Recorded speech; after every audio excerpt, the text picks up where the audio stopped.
정혜주는 20년 동안 매년 찾아온 아들의 무덤 앞에 무릎을 꿇었다.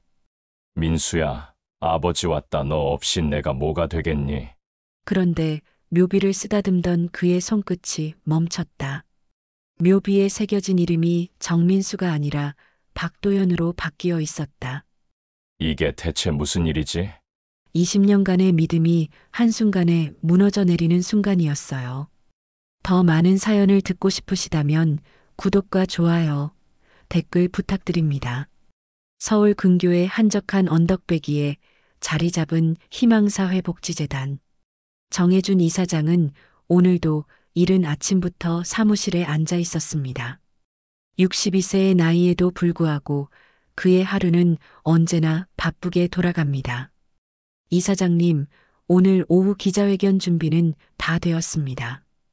비서가 들어와 말했습니다. 오늘은 새로운 장학금 프로그램 발표가 있는 날이었거든요.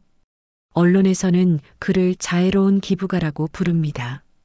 지난 20년간 수많은 어려운 이웃들을 도왔으니까요.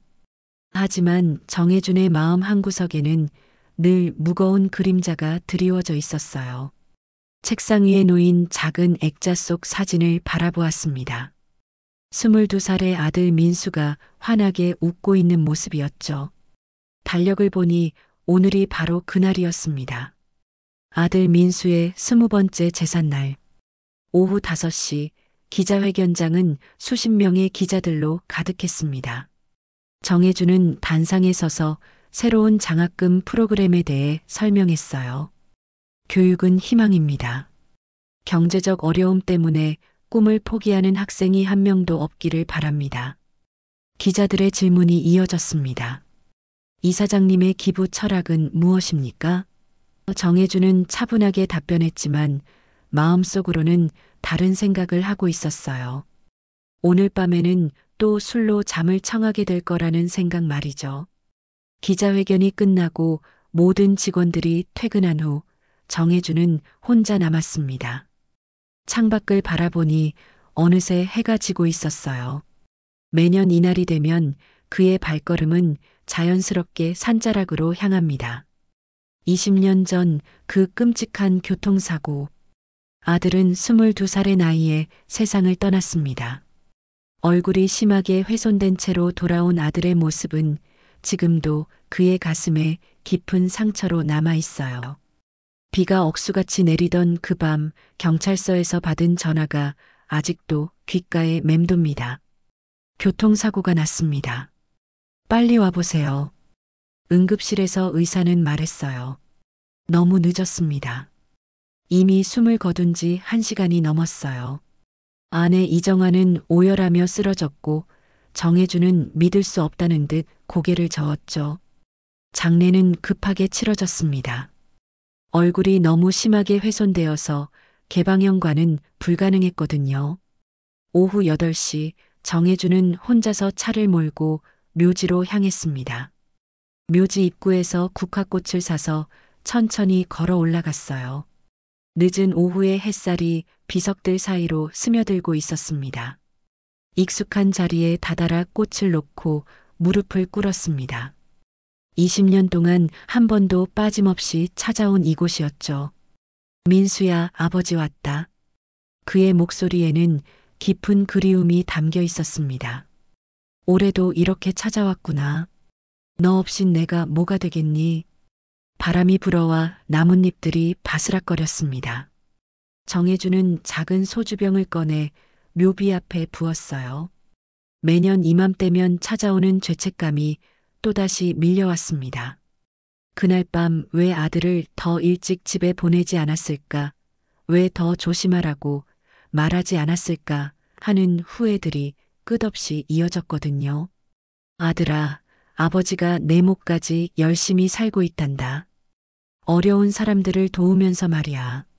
정혜준은 중얼거리며 묘비를 쓰다듬었습니다. 그런데 왜 이렇게 마음이 무거울까? 밤마다 술로 잠을 청하는 내가 정말 내가 원하는 아버지일까? 사람들 앞에서는 존경받는 기부가로 살아가지만 혼자 있을 때면 견딜 수 없는 죄책감이 몰려옵니다. 아들을 지키지 못한 아버지라는 자책감, 그리고 무언가 더 깊은 곳에서 올라오는 알 수 없는 불안감이 그를 괴롭혔어요. 해가 서서히 지고 있었습니다.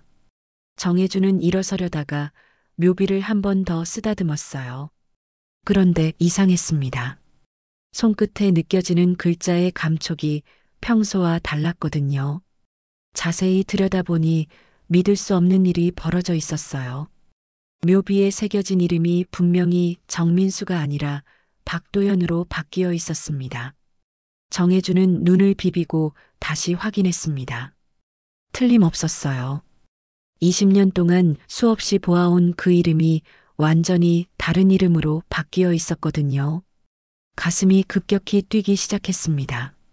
손이 떨려서 묘비를 제대로 만질 수도 없었어요. 이게 대체 무슨 일이지? 그는 중얼거리며 묘비 주변을 자세히 살펴보았습니다. 하지만 주변에는 아무도 없었고 다른 묘들은 그대로였어요. 오직 아들의 묘비만이 다른 이름을 담고 있었습니다. 박도연. 완전히 낯선 이름이었어요.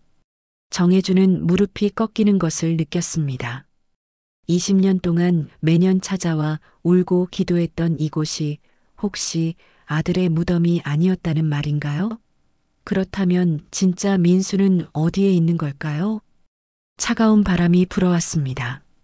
정혜준의 등골에 서늘함이 흘렀어요. 무언가 끔찍한 진실이 20년 동안 묻혀 있었던 것은 아닐까요? 그의 머릿속에 온갖 의문들이 소용돌이쳤습니다.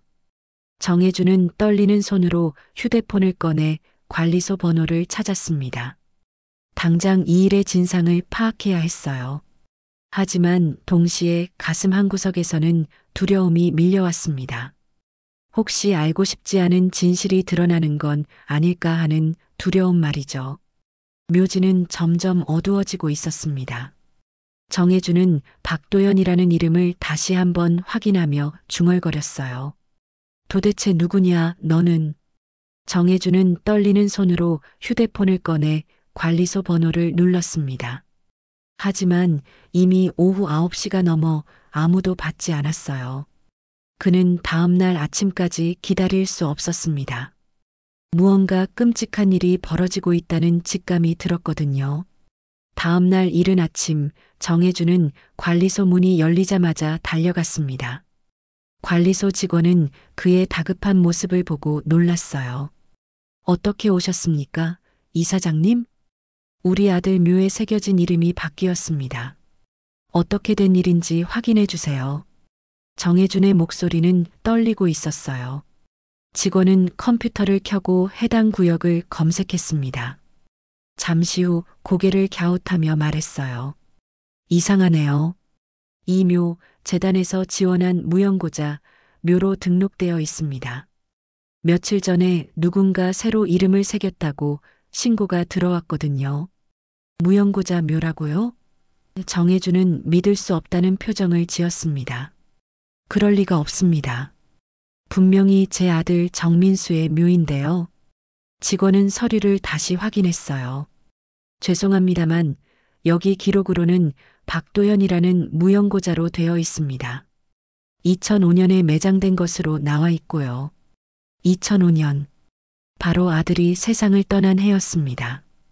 정혜준의 머릿속이 혼란스러워졌어요. 도대체 무슨 일이 벌어진 걸까요?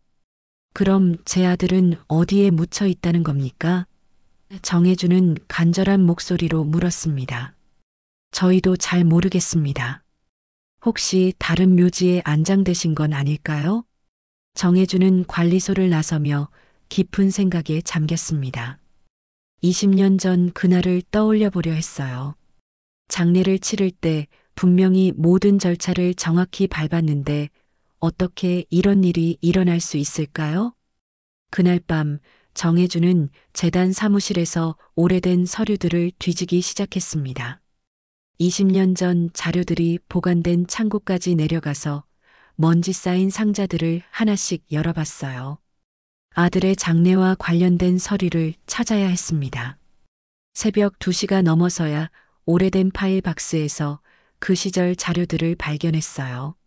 손전등을 비추며 서류들을 살펴보던 중 익숙한 이름이 눈에 들어왔습니다. 박도연 -2005년 실종, 재단 보호 대상. 정혜준의 손이 멈췄습니다. 박도연이라는 이름이 재단 서류에 있다니요. 더 자세히 살펴보니 놀라운 사실이 드러났어요. 도연의 보호자란 칸에는 분명히 그의 서명이 있었습니다. 서류를 더 뒤져보니 박도연에 대한 기록이 나왔어요.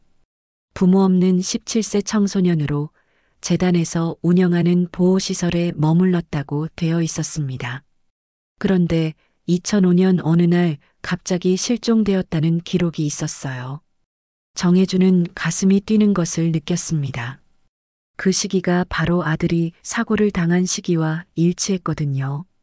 혹시 그날 밤 사고 현장에서 무슨 일이 벌어진 걸까요?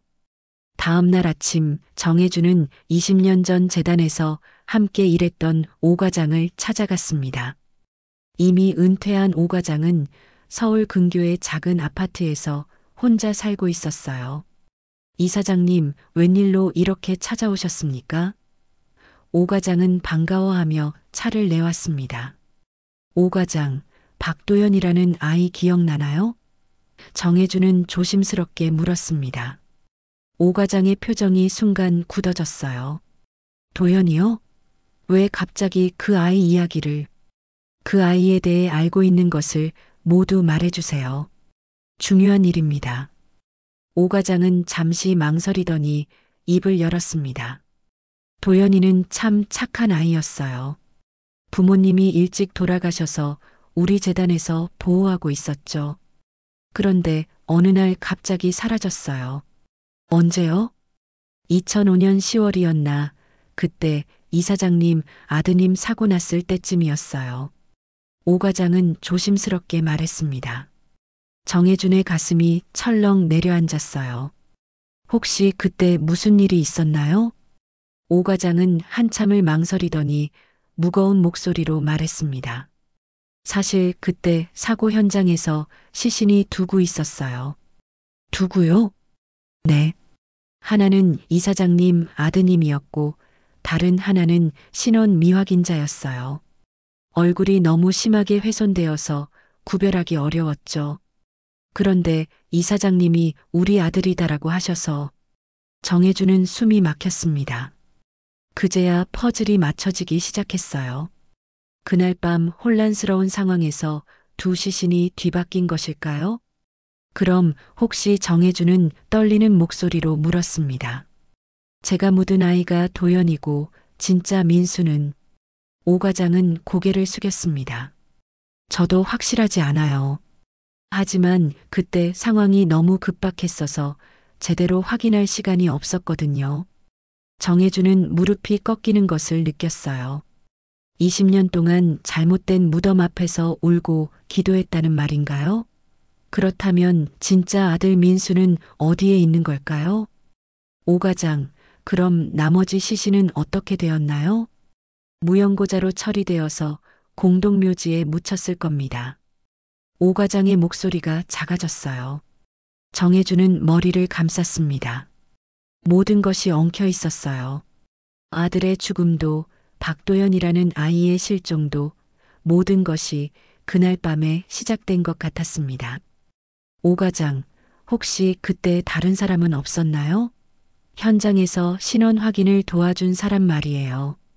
오 과장은 잠시 생각하더니 말했습니다.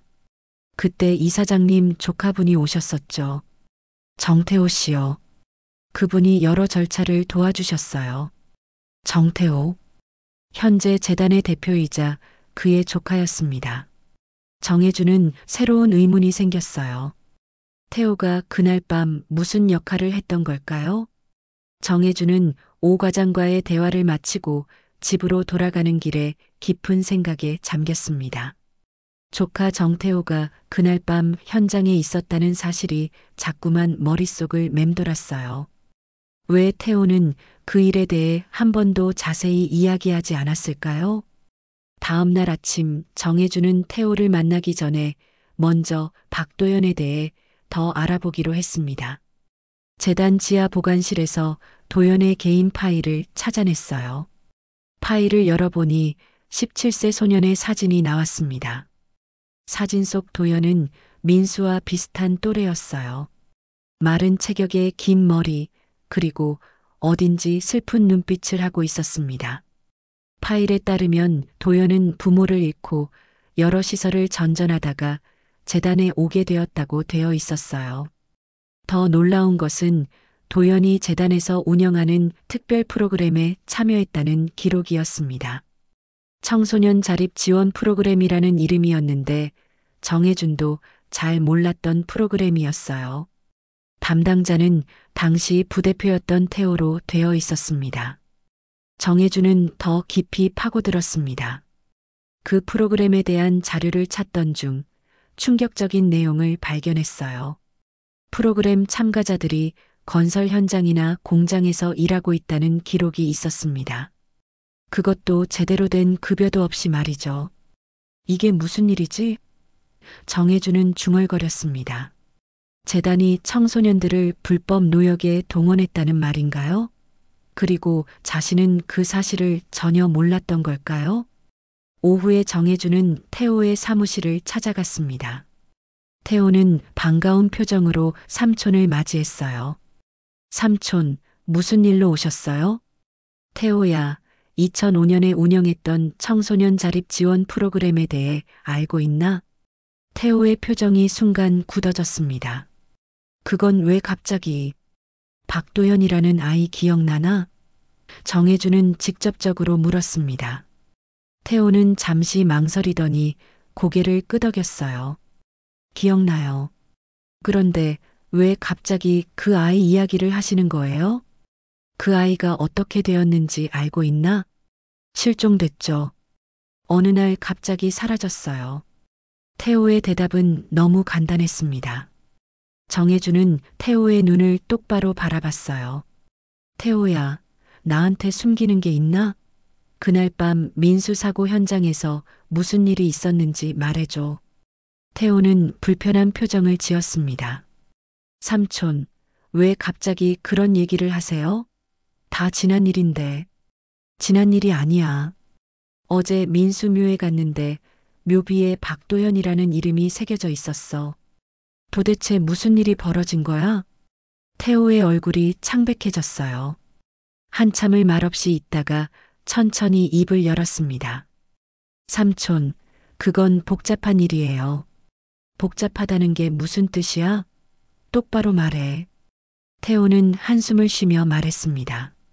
그날 밤 정말 혼란스러웠어요. 사고 현장에 시신이 두고 있었는데 둘 다 얼굴이 심하게 훼손되어서 구별하기 어려웠거든요. 그래서 삼촌이 그 중 하나를 보고 민수다라고 확신하셨어요. 그래서 그대로 장례를 치렀죠. 정혜준은 가슴이 답답해졌습니다. 그럼 나머지 시신은 무연고자로 처리했어요. 그런데 나중에 알고 보니 그게 도연이었던 것 같아요. 왜 그때 말하지 않았어? 태호는 고개를 숙였습니다. 삼촌이 너무 슬퍼하셨어요. 그리고 이미 장례도 끝났고 진실을 말하면 더 큰 혼란만 생길 것 같았어요. 정혜준은 분노가 치밀어 올랐습니다. 내가 무슨 권리로 그런 판단을 했어? 나한테는 진실을 알 권리가 있었잖아. 죄송해요, 삼촌. 하지만 지금 와서 그 얘기를 해봤자. 태호야, 도연이 재단에서 무슨 일을 했는지도 알고 있지? 태호의 눈빛이 흔들렸습니다. 그건 정말 어쩔 수 없었어요. 어쩔 수 없다고? 17세 아이를 불법 노역에 동원한 게 어쩔 수 없는 일이야? 재단 운영이 어려웠어요. 정부 지원금만으로는 부족했고 그 아이들도 자립할 방법이 필요했어요.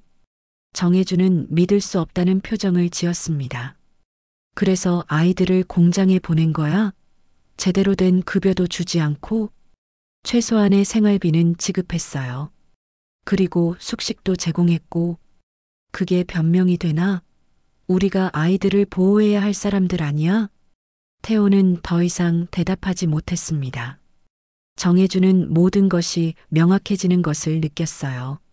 재단이 과거에 불법적인 일들을 저질렀고 태호가 그 모든 것을 주도했다는 사실 말이죠. 태호야, 도연이 부모는 어떻게 되었어? 부모님은 진작에 돌아가셨어요. 친척도 없었고요. 그럼 도연이 사라졌을 때 신고는 누가 했어? 태호는 망설이더니 말했습니다. 저희가 했어요. 하지만 별다른 수사는 없었어요. 무연고 청소년이었으니까. 정해주는 온몸에 소름이 돋았습니다. 재단이 도연 같은 아이들을 시스템적으로 착취했고 그 아이들이 사라져도 제대로 된 수사조차 받지 못했다는 것이었어요. 태호야, 혹시 도연이 어머니가 살아있다는 얘기는 들어본 적 없나? 어머니요? 태호가 놀란 표정을 지었습니다. 분명히 사망했다고 기록되어 있는데 정해주는 의심이 들었습니다. 태호의 반응이 너무 과도했거든요. 혹시 도연의 어머니에 대해 숨기고 있는 것이 있을까요? 그때 정해준의 휴대폰이 울렸습니다. 모르는 번호였어요. 여보세요? 정해준 이사장님이신가요? 박선영입니다. 도연이 어머니예요. 정해준의 손이 떨렸습니다. 도연의 어머니가 살아있었던 것이었어요.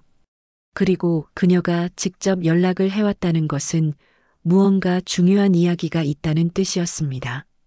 박선영입니다. 도연이 어머니예요.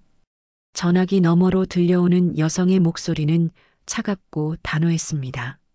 정해주는 태호를 바라보며 전화를 받았어요. 태호의 얼굴은 이미 창백해져 있었습니다. 어떻게 제 번호를 아셨습니까? 당신이 우리 도연이 묘비를 찾아다닌다는 소식을 들었거든요. 박선영의 목소리에는 20년간 쌓인 분노가 담겨 있었어요. 정해주는 태호에게 나가라는 손짓을 했습니다. 태호는 망설이다가 사무실을 나갔어요. 만나서 이야기할 수 있을까요? 당연히 만나야죠. 당신이 우리 도연이에게 무슨 짓을 했는지 따져봐야 하니까요. 1시간 후 정해주는 서울 외곽의 작은 카페에서 박선영을 만났습니다. 50대 중반으로 보이는 여성이었는데 얼굴에는 깊은 상처와 분노가 새겨져 있었어요. 당신이 죽였잖아요. 우리 도연이를. 박선영이 첫마디를 꺼냈어요. 제가 도연이를 죽였다고요? 재단에서 실험용 인력처럼 부려먹다 버렸다고요. 17살짜리 아이를 새벽부터 밤늦게까지 공장에서 일시키고 제대로 된 급여도 주지 않고 그러다가 아이가 견디지 못해서 도망쳤을 때도 찾지 않았잖아요. 정해주는 숨이 막혔습니다. 저는 그런 사실을 몰랐습니다. 몰랐다고요? 박선영이 비웃었어요. 당신이 이사장이면서 무슨 일이 벌어지는지 몰랐다고요? 박선영은 가방에서 오래된 편지를 꺼냈습니다. 이것 좀 보세요. 도연이가 재단에 있을 때 보낸 편지입니다. 정해주는 편지를 받아들었어요. 어린 글씨로 쓰여진 편지에는 도연의 절망적인 상황이 적혀 있었습니다. 엄마, 여기 너무 힘들어요. 하루에 12시간씩 일해야 하고 제대로 쉬지도 못해요. 정해주는 편지를 읽으며 가슴이 찢어지는 것 같았어요. 자신이 이사장으로 있던 재단에서 이런 일들이 벌어지고 있었다니요. 도연이는 2005년 10월에 탈출했어요. 박선영이 계속 말했습니다. 더 이상 견딜 수 없어서 도망쳤죠. 그리고 그날 밤 교통사고를 당했어요. 그럼 도연이가 민수와 함께, 그래요. 당신 아들과 함께 차에 타고 있었어요. 정해주는 머리가 복잡해졌습니다. 왜 민수와 도연이 함께 있었을까요? 모르셨어요? 민수가 도연이를 도와주려고 했거든요. 박선영이 놀란 표정을 지었어요. 뭐라고요? 민수는 아버지가 운영하는 재단에서 그런 일들이 벌어지고 있다는 사실을 알고 충격을 받았대요. 그래서 도연이를 구하려고 했던 거예요. 그날 밤에도 도연이를 안전한 곳으로 데려가려던 중이었어요. 정혜주는 온몸에 소름이 돋았습니다. 아들이 재단의 비리를 알고 있었고 그것을 막으려다가 함께 사고를 당한 것이었습니다. 그럼 제 아들도, 민수도 피해자예요. 하지만 당신은 가해자죠. 박선영의 목소리는 차가웠습니다. 그날 밤 정혜주는 잠을 이룰 수 없었습니다. 모든 진실이 드러나고 있었어요. 자신이 존경받는 이사장으로 살아오는 동안 재단에서는 아이들을 착취하는 일이 벌어지고 있었고 자신의 아들은 그것을 막으려다가 목숨을 잃었던 것입니다. 다음 날 새벽 정혜주는 중대한 결심을 했습니다. 진실을 확인하기 위해 묘를 파헤쳐 보기로 한 것이었어요. 박도연이 정말 그 무덤에 묻혀 있는지 직접 확인해야 했습니다. 밤비가 내리는 산자락에서 정혜주는 홀로 삽을 들었습니다. 20년 동안 아들이라고 믿고 찾아왔던 무덤을 파헤치는 일은 너무나 고통스러웠어요. 하지만 진실을 알아야 했습니다. 비에 젖은 흙을 파내려가는 것은 생각보다 힘들었어요. 나이 든 몸으로 무거운 삽을 휘두르는 것이 쉽지 않았습니다. 하지만 그는 포기할 수 없었어요. 1시간쯤 파내려가자 관이 나타났습니다. 정혜주는 떨리는 손으로 관을 열었어요. 그 안에는 뼈만 남은 시신이 있었고 목에는 목걸이가 걸려 있었습니다. 목걸이를 자세히 보니 D라는 글자가 새겨져 있었어요. 도연의 D였습니다. 정혜주는 그 순간 모든 것을 확신했습니다. 20년 동안 자신이 찾아온 무덤은 아들의 무덤이 아니라 박도연의 무덤이었던 것입니다. 그럼 민수는, 내 아들은 어디에 있는 거야? 정혜주는 빗속에서 중얼거렸습니다. 그때 뒤에서 손전등 불빛이 그를 비쳤습니다. 그만하시죠, 이사장님. 정혜준이 돌아보니 조카 태호가 서 있었어요. 태호의 표정은 차갑고 단호했습니다. 태호야, 내가 여기 왜? 삼촌이 이런 짓을 할 줄 알았어요. 그래서 지켜보고 있었거든요. 이 일에 대해 설명해줘. 도대체 무슨 일이 벌어진 거야? 태호가 한숨을 쉬며 말했습니다. 삼촌, 이 일에 손대지 마세요. 이미 다 끝난 일이잖아요. 정혜주는 분노가 치밀어 올랐습니다. 끝난 일이라고? 20년 동안 거짓으로 살아온 게 끝난 일이라고? 삼촌이 진실을 알면 더 고통스러울 뿐이에요. 태호야, 내가 한 짓이냐? 정혜준의 목소리가 떨렸습니다. 태호는 잠시 침묵하더니 고개를 끄덕였습니다. 삼촌이 시작했잖아요. 저는 지킨 것뿐이에요. 내가 시작했다고? 삼촌이 재단을 만들면서 실적에 압박을 받았잖아요. 정부 지원금도 부족했고 그래서 그런 프로그램을 시작한 거잖아요. 정혜주는 무릎이 꺾이는 것을 느꼈습니다. 내가 만든 재단이 사람을 묻었단 말이냐? 삼촌도 알고 있었잖아요. 다만 모른 척했을 뿐이죠. 비는 더욱 세게 내리고 있었습니다. 정혜주는 진흙 속에 주저앉으며 절망했어요. 모든 것이 자신에게서 시작된 일이었던 것입니다. 삼촌도 알고 있었잖아요. 다만 모른 척했을 뿐이죠. 태호의 말이 빗속에 울려 퍼졌습니다. 정혜주는 진흙 속에 주저앉은 채 고개를 들지 못했어요. 내가 어떻게 그런 말을 할 수 있어? 정혜준의 목소리는 떨리고 있었습니다. 삼촌, 이제 그만 일어나세요. 감기 걸려요. 태호는 차가운 목소리로 말했습니다. 집에 가서 조용히 지내세요. 이 일은 잊어버리고요. 정혜준은 비틀거리며 일어났어요. 20년 동안 믿고 의지했던 조카가 이 모든 일의 배후에 있었다는 사실이 믿어지지 않았습니다. 태호야, 그럼 민수는 어디에 있는 거야? 내 아들은 어디에 묻혀 있어? 태호는 잠시 망설이더니 말했습니다. 공동묘지에 무형고자로 묻혔어요. 하지만 이미 20년이 지났어요. 찾는다고 해서 달라질 게 있나요? 정혜주는 온몸에 힘이 빠지는 것을 느꼈어요. 아들을 20년 동안 잘못된 곳에서 찾고 있었다니요. 다음 날 아침 정혜준이 집에 도착했을 때 집 앞은 이미 난리가 났습니다. 수십 명의 기자들이 몰려와 있었고 카메라와 마이크가 그를 향해 집중되었어요. 이사장님, 재단의 불법 장기거래 의혹에 대해 어떻게 생각하십니까? 청소년 노역 착취 사실이 밝혀졌는데 해명해 주세요. 기자들의 질문이 쏟아졌습니다. 정혜주는 무슨 일인지 알 수 없었어요. 어떻게 이런 일이 언론에 알려진 걸까요? 집 안으로 들어가자 아내 이정아가 울고 있었습니다. 여보, 이게 무슨 일이에요? 아침부터 기자들이 몰려와서 난리예요. 이정아는 신문을 건네주었어요. 일면에는 큰 글씨로 희망복지재단 불법 장기거래 의혹이라는 제목이 실려 있었습니다. 기사 내용을 보니 재단이 과거 청소년들을 불법 노역에 동원했고 심지어 장기 거래까지 관여했다는 의혹이 제기되어 있었어요.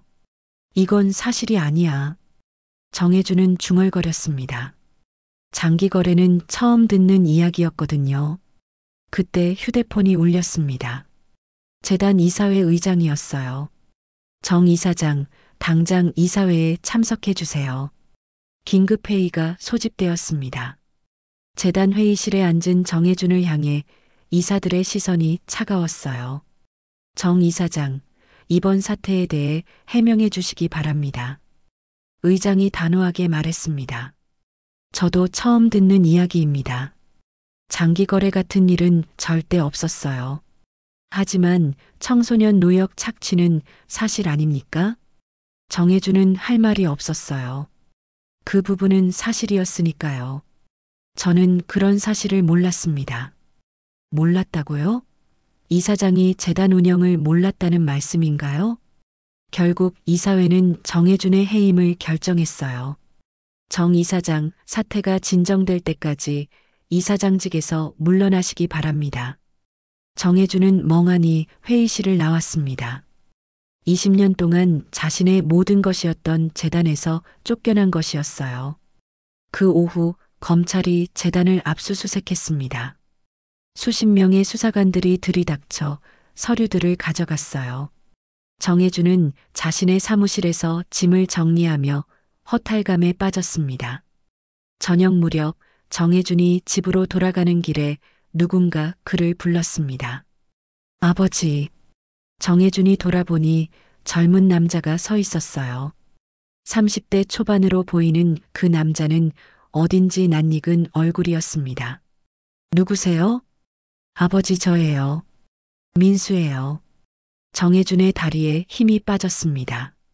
눈앞의 남자는 아들 민수와 똑같은 눈을 하고 있었어요. 하지만 어떻게 이럴 수 있을까요? 민수는 20년 전에 죽었는데요. 민수야, 정말 내가 맞나? 정혜준은 떨리는 목소리로 물었습니다. 네, 아버지. 저예요. 민수는 눈물을 흘리며 말했습니다. 사고 후에 기억을 잃었어요. 어떤 분이 저를 데려가서 도연이라는 이름으로 살게 했죠. 정혜준은 믿을 수 없었어요. 아들이 살아있었다니요.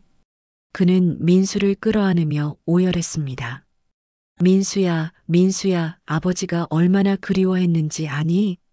하지만 민수는 아버지의 품에서 빠져나왔어요. 그의 표정에는 복잡한 감정이 담겨 있었습니다. 아버지, 저는 모든 것을 기억해요. 사고 전에 제가 무엇을 하려고 했는지도요. 민수는 주머니에서 오래된 사진을 꺼냈습니다. 묘비의 사진이었어요. 아버지, 왜 제 이름을 지웠어요? 왜 저를 박도연으로 만들었어요? 정혜준은 숨이 막혔습니다. 민수가 모든 것을 알고 있었던 것이었어요. 민수야, 아버지가 재단에서 무슨 일을 했는지 다 알아요. 도연이와 다른 아이들에게 무슨 짓을 했는지도요. 민수의 목소리는 차가웠습니다. 민수야, 아버지는 정말 몰랐어. 태호가 모든 걸 숨겼던 거야. 정말요? 민수가 비웃었습니다. 그럼 왜 저를 도연이로 만들었어요? 왜 진실을 숨겼어요? 정혜주는 할 말이 없었어요. 민수의 말이 맞았습니다. 그때 또 다른 사람이 나타났습니다. 박선영이었어요. 민수야, 다 말했니? 박선영이 민수에게 물었습니다. 정혜주는 놀랐어요. 박선영 씨가 왜 여기에? 저희가 함께 있었어요. 민수가 말했습니다. 박 이모가 저를 찾아주셨거든요. 그리고 진실을 알려주셨어요. 정혜주는 모든 것이 계획된 일이었다는 것을 깨달았습니다. 박선영과 민수가 함께 이 모든 일을 준비했던 것이었어요. 아버지, 이제 진실을 말할 때가 되었어요. 민수가 말했습니다. 도연이와 다른 아이들을 위해서요. 아버지, 이제 진실을 말할 때가 되었어요. 민수의 말에 정혜주는 무너져 내렸습니다. 아들이 살아있다는 기쁨도 잠시, 민수의 차가운 시선이 그의 가슴을 파고들었어요. 민수야, 아버지에게 기회를 줘. 모든 것을 설명할게. 정혜주는 간절히 말했습니다. 설명이요? 민수가 냉소적으로 웃었어요.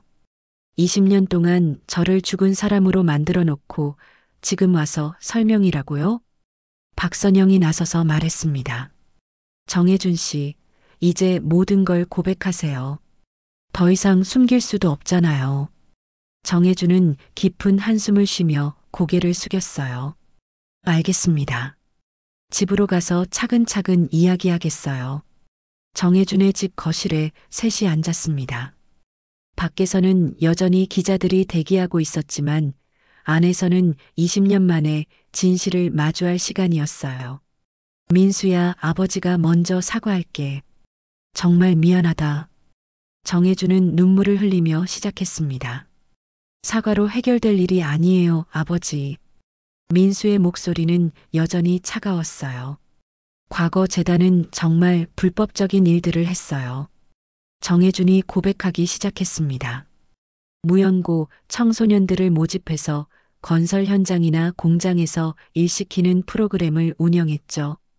표면적으로는 자립 지원이라고 했지만 실제로는 값싼 노동력을 제공하는 것이었어요.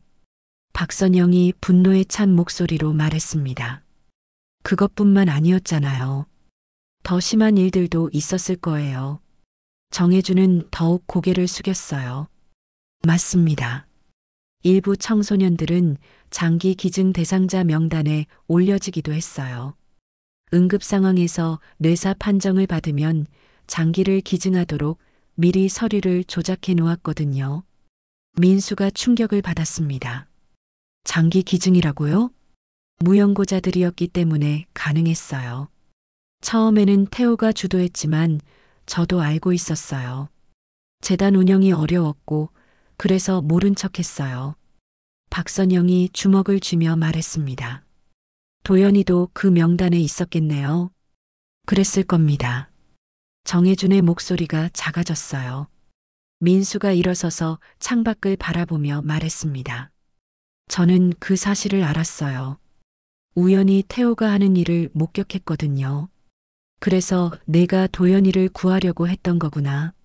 정혜준이 깨달았습니다. 네. 그날 밤 저는 도연이를 데리고 경찰서에 가려고 했어요. 모든 것을 신고하려고요. 하지만 태호가 우리를 쫓아왔어요. 정혜준은 가슴이 철렁 내려앉았습니다.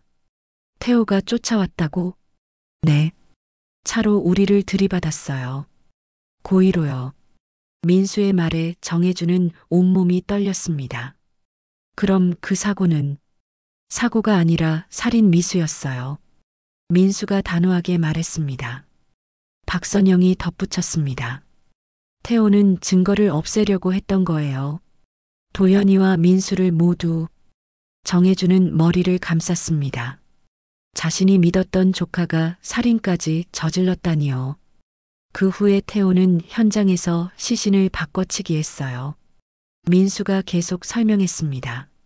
저는 기적적으로 살아났지만 기억을 잃었어요. 태호는 저를 도연이라고 속이고 다른 곳으로 보냈죠. 그럼 도연이는 그 자리에서 죽었어요. 하지만 태호는 도연이를 민수라고 발표했죠. 정해주는 모든 것이 명확해지는 것을 느꼈어요. 태호가 증거를 없애고 진실을 은폐하기 위해 시신을 바꿔치기 했던 것입니다. 그럼 내가 20년 동안 어디에 있었던 거야? 박 이모가 저를 찾아주셨어요. 민수가 박선영을 바라보며 말했습니다. 5년 전에요. 기억이 돌아오는 데는 시간이 걸렸지만요. 정해주는 충격에 빠졌어요. 그럼 5년 전부터 내가 살아있다는 걸 알고 있었다는 말이야? 네. 하지만 바로 나타날 수는 없었어요. 증거를 모으고 진실을 밝힐 준비를 해야 했거든요. 그래서 묘비를 바꾼 것도 저희가 한 일이에요. 박선영이 말했습니다. 아버지가 진실을 깨닫게 하려고요. 정해주는 모든 것이 계획된 일이었다는 것을 깨달았습니다. 민수와 박선영이 함께 복수를 준비해왔던 것이었어요. 민수야, 그럼 지금 무엇을 원하는 거야? 정의예요. 민수가 단호하게 말했습니다. 태호와 아버지 모두 법의 심판을 받아야 해요. 나도? 아버지도 공범이잖아요. 알고도 막지 않았으니까요. 정해주는 절망에 빠졌어요. 아들을 되찾았지만 동시에 모든 것을 잃게 된 것이었습니다. 민수야, 아버지가 어떻게 하면 될까? 민수는 잠시 망설이더니 말했습니다. 내일 기자회견을 열어서 모든 것을 고백하세요. 그리고 태호의 행방을 알려주세요. 태호는 지금 어디에 있는 거야? 도주를 준비하고 있을 거예요. 박선영이 말했습니다. 정해주는 고개를 끄덕였습니다. 알겠어. 내일 모든 것을 고백하겠어. 민수가 일어서며 말했습니다. 아버지, 이제야 진짜 시작이에요. 진실을 마주할 준비가 되셨나요? 정해주는 아들을 바라보며 눈물을 흘렸습니다.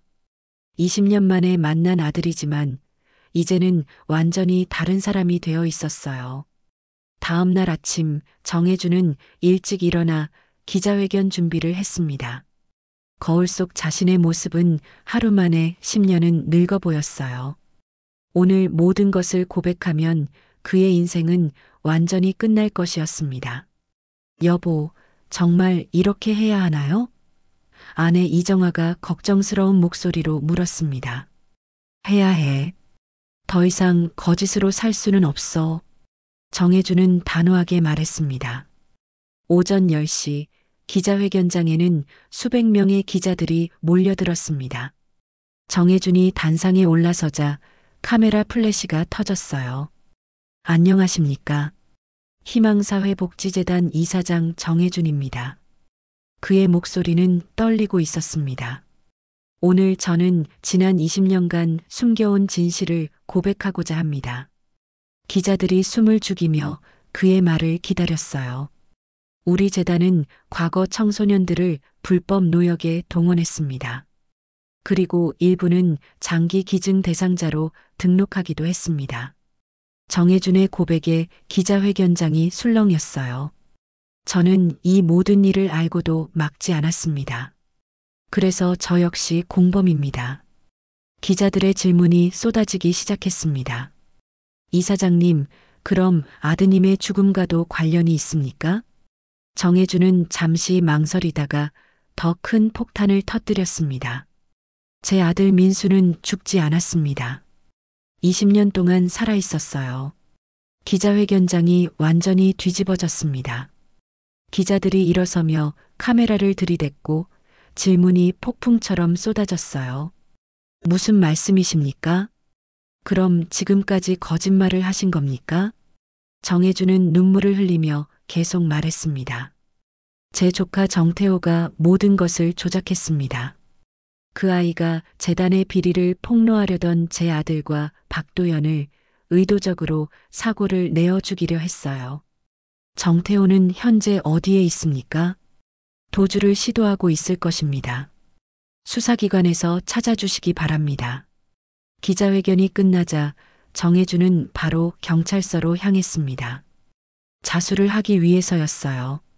저는 희망사회복지재단에서 일어난 모든 불법 행위에 대해 책임을 지겠습니다. 정혜준은 수사관 앞에서 말했습니다. 같은 시각 민수는 박선영과 함께 태호를 찾아가고 있었습니다. 태호는 인천공항 근처의 호텔에 숨어 있었어요.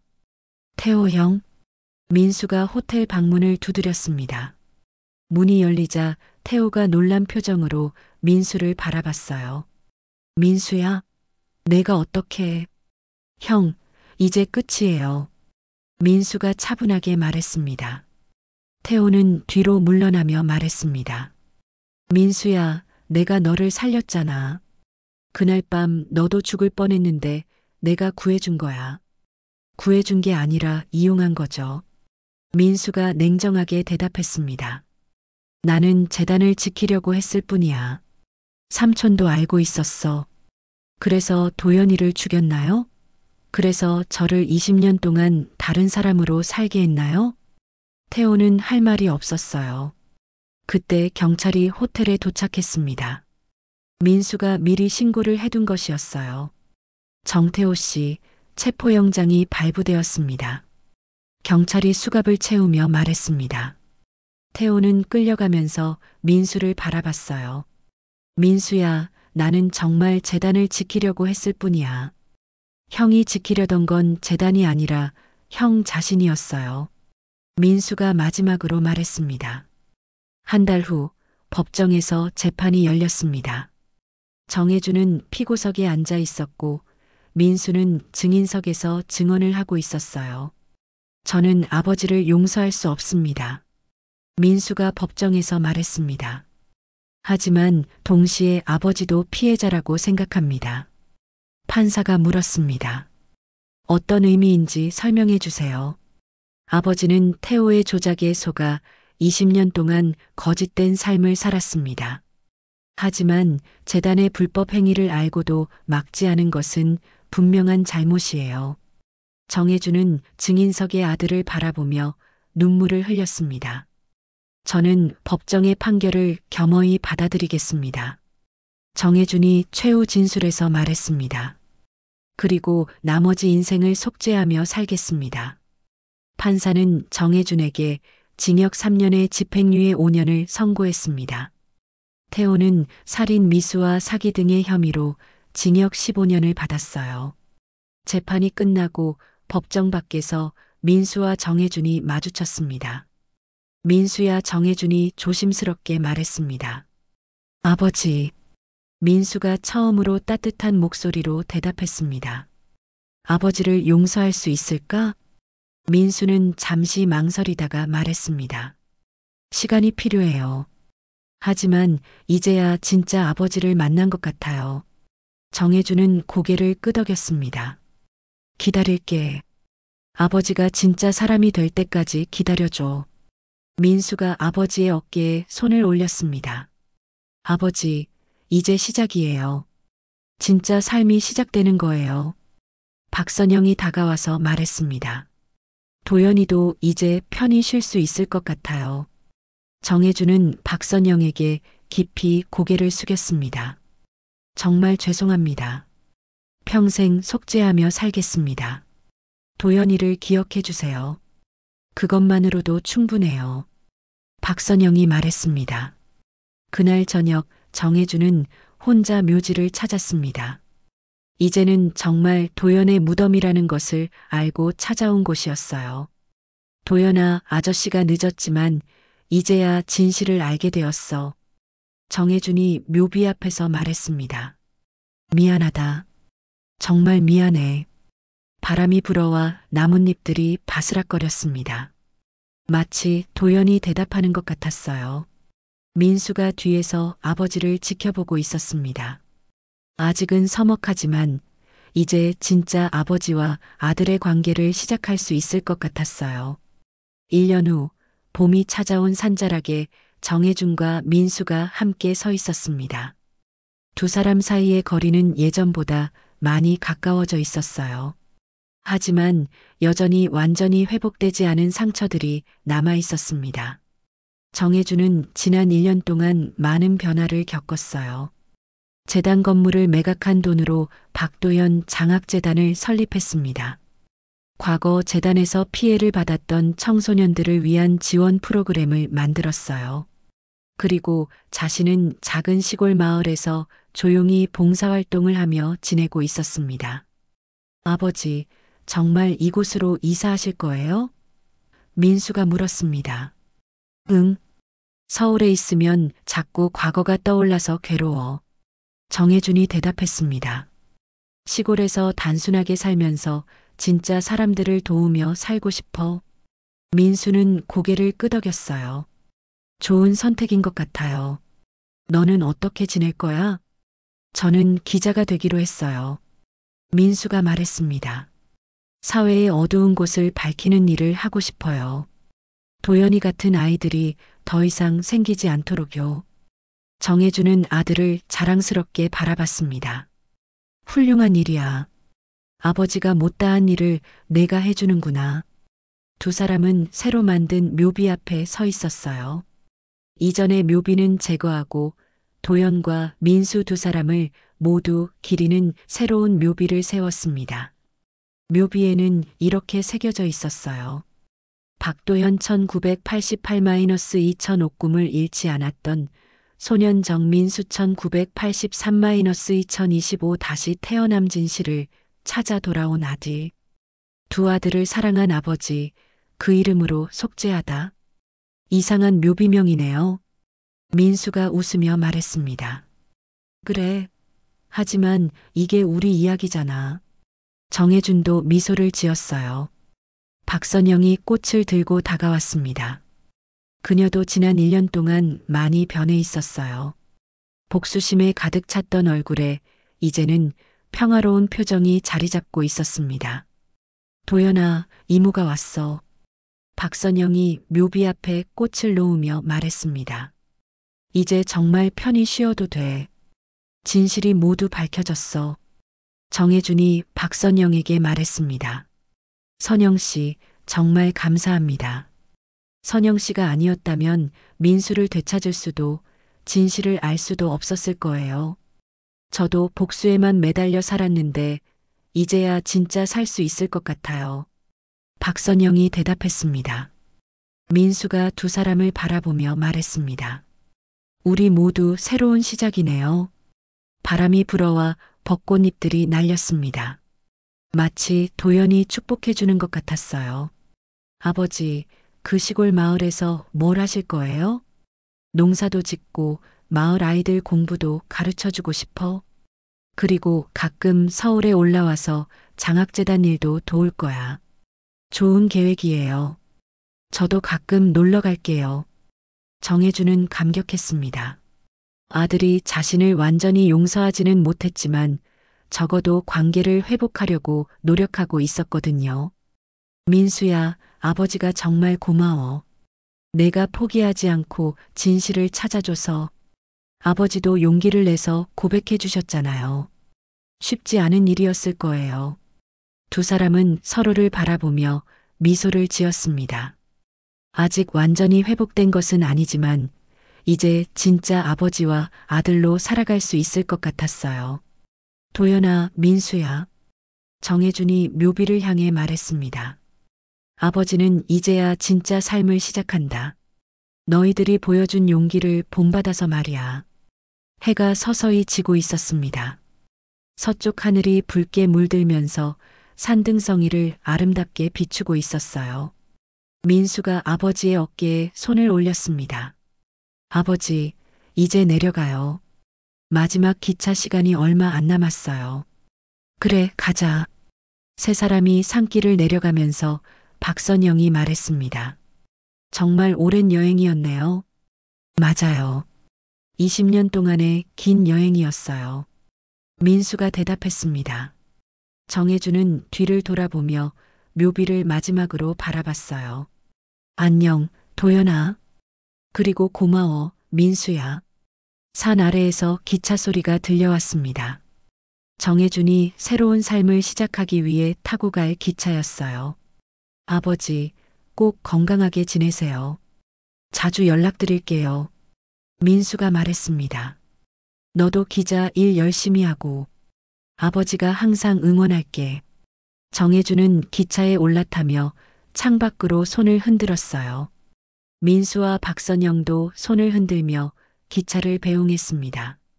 기차가 출발하면서 정혜준은 창밖을 바라봤어요. 멀어져가는 산등성이에는 여전히 벚꽃이 피어 있었습니다. 그곳에 도연이 잠들어 있고 민수가 새로운 삶을 시작할 것이었어요. 민수야, 도연아, 이제야 아버지는 정말로 살아간다. 정혜준이 혼자 중얼거렸습니다. 기차가 터널을 지나면서 한동안 어둠이 계속되었어요. 하지만 터널을 벗어나자 다시 밝은 햇살이 비쳤습니다. 새로운 시작을 알리는 빛이었어요. 1년 후 정혜준은 작은 시골 마을에서 평화롭게 살고 있었습니다. 마을 아이들을 가르치며 작은 텃밭을 가꾸며 진짜 사람들과 함께하는 삶을 살고 있었어요. 민수는 탐사기자가 되어 사회의 부조리를 고발하는 기사를 쓰고 있었습니다. 그의 기사들은 많은 사람들에게 감동을 주었어요.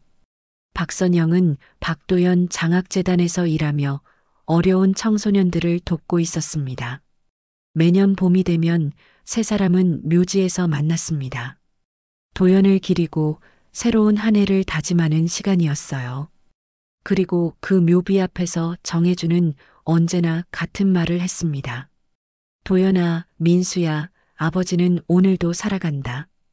너희들이 가르쳐준 진실한 삶을 살면서 말이야. 바람이 분다. 산등성이를 스치는 새소리가 들린다. 그의 발 아래 봄꽃이 피어 있었다. 더 많은 사연을 듣고 싶으시다면 구독과 좋아요, 댓글 부탁드립니다.